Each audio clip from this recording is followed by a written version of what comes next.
Welcome back, everybody, to another episode of Kids World Home Edition with your host, Dylan. It has been awesome doing this online with you. I'm so glad that I'm having the opportunity to do this online, and I really hope that soon we will be back.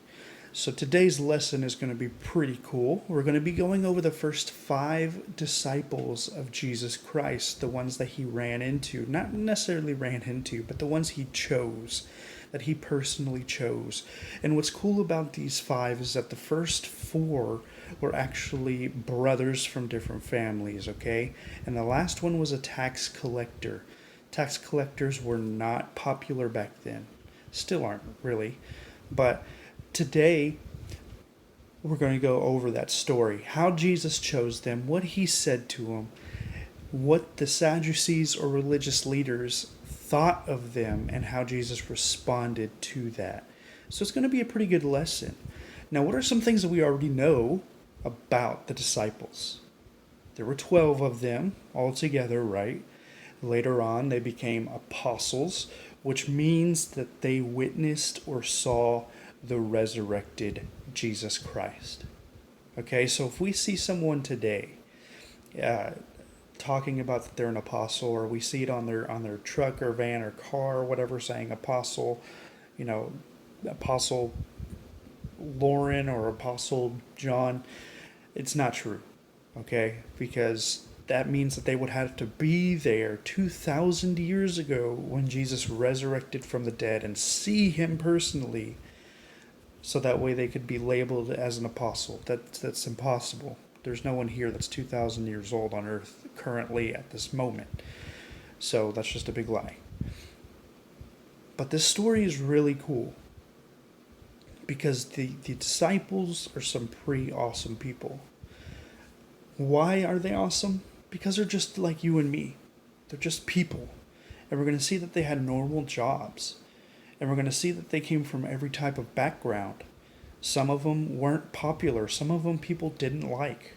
Some of them were poor. Some of them just, that was their way of living. And we're going to see all the different backgrounds. And we're also going to see how they responded to the man named Jesus. So when Jesus was first walking by the Sea of Galilee, he ran into two brothers. And those two brothers were Peter and Andrew. Now, Peter and Andrew were fishermen. Okay, so they were on the shore and they were doing something, fishing. Okay, it says in the Bible that they were actually working with their net. Okay, and they were getting ready or finishing up with the day. Normally, when people fix a net, that means that they're done with the day. So they're done fishing for the day. And Jesus calls out to Peter and Andrew, and he says, "Follow me, and I will make you fishers of men." Now, Peter and Andrew, they could have said, okay, what does that entail? They could have asked him any other question. They could have said, well, I got to finish this up first, or who are you, dude? You're a stranger. What they did, though, was they got up and followed him immediately.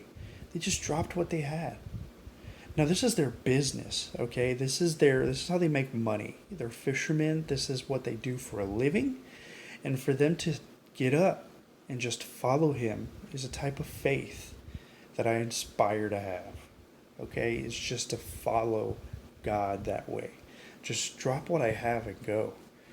Now, later on, he goes by and he walks by two other brothers, James and John. Now, James and John, they were working with their father, Zebedee. Now, once again, these were fishermen.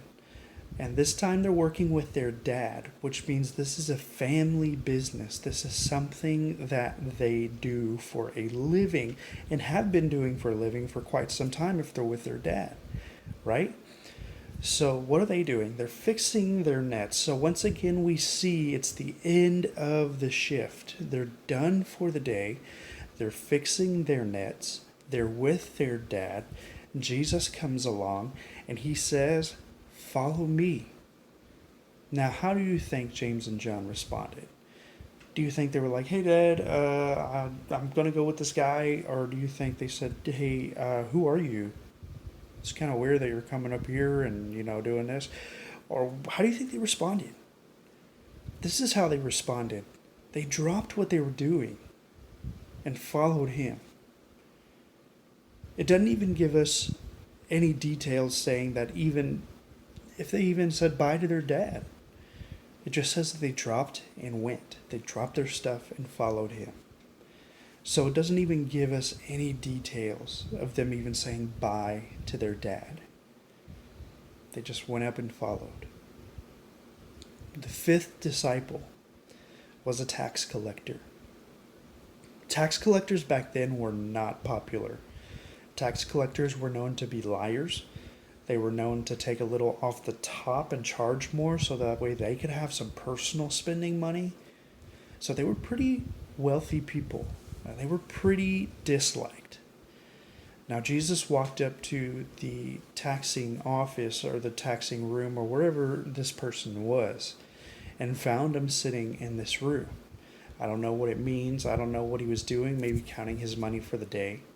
Maybe doing whatever he was doing. And he said, "Follow me."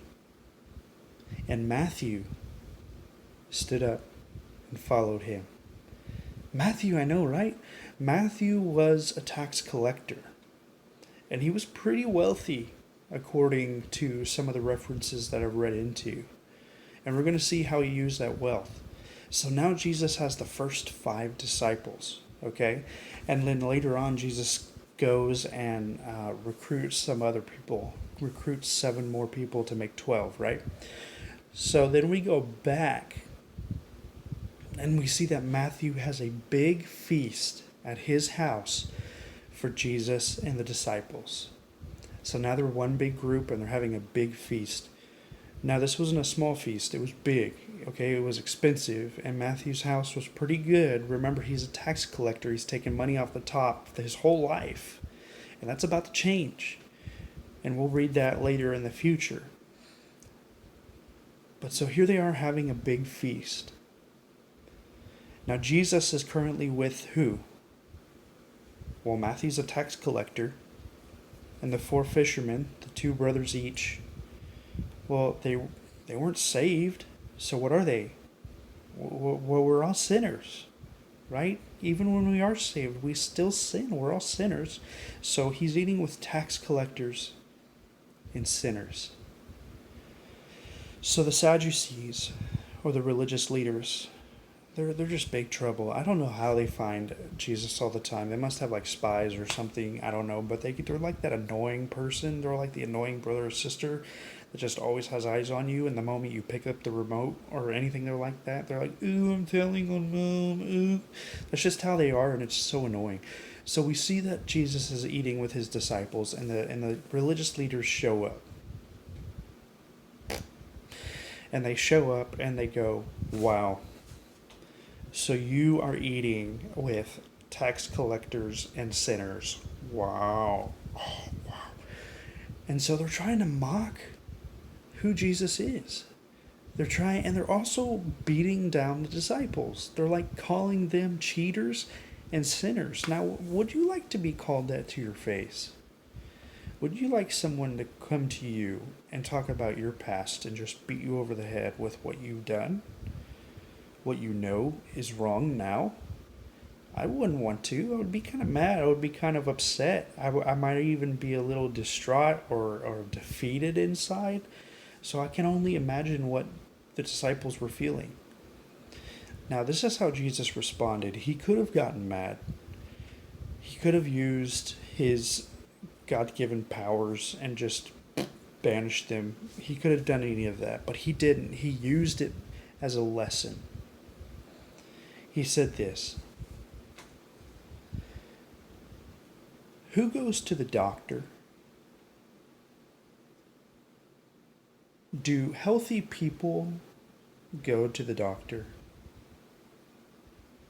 Now, I don't know about you, but if I'm perfectly fine, if I'm healthy, I'm not going to go to the doctor.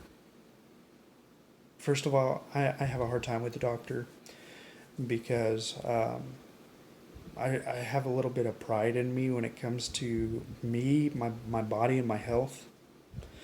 So whenever the doctor says that I could be working on something or I'm not doing something good enough, sometimes I get a little bit upset. I know it's stupid, but I just do. But I don't go to the doctor if I'm healthy.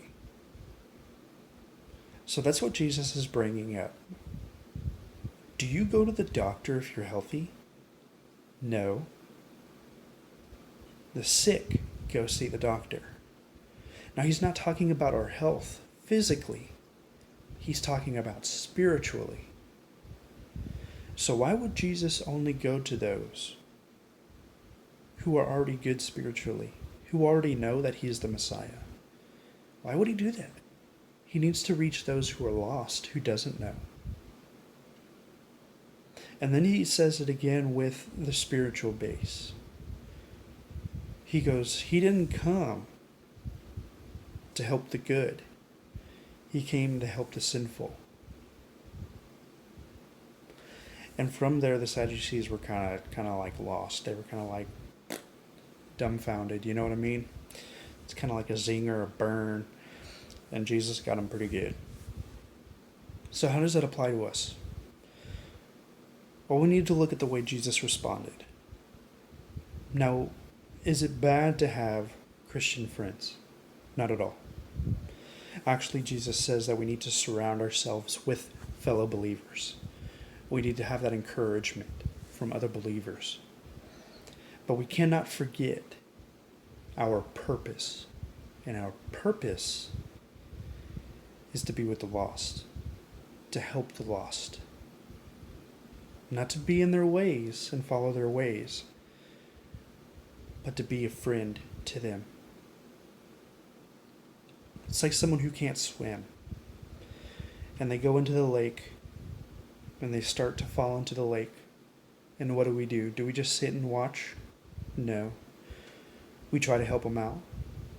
So we reach down and we help them out.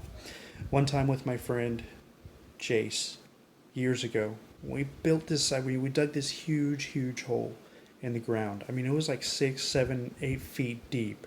It was wild. And we just did it because we could. And one day when I was over, I fell in. I wasn't looking what I was doing, and I fell in, and there was no way out. And at this point, I was a pretty small kid, so I was stuck. And Jace was out there with me. Now, Jace came over, and he reached down and helped me out. Think about it like that. Some of us are in a hole. And it's not that we don't want to be, it's not that we want to be in there. Some of us fell in there. And we're just stuck. We're just stuck. And it's up to you, it's up to me to choose to help those that are in that hole. And once we're out of that hole, once we help them out, who do we show them to? We show them to Jesus. Because he's the hope to not fall back into that hole. I love you guys. And I hope you have a good week. And soon, I'm telling you so soon, we'll be back in business at the church. Take care, guys.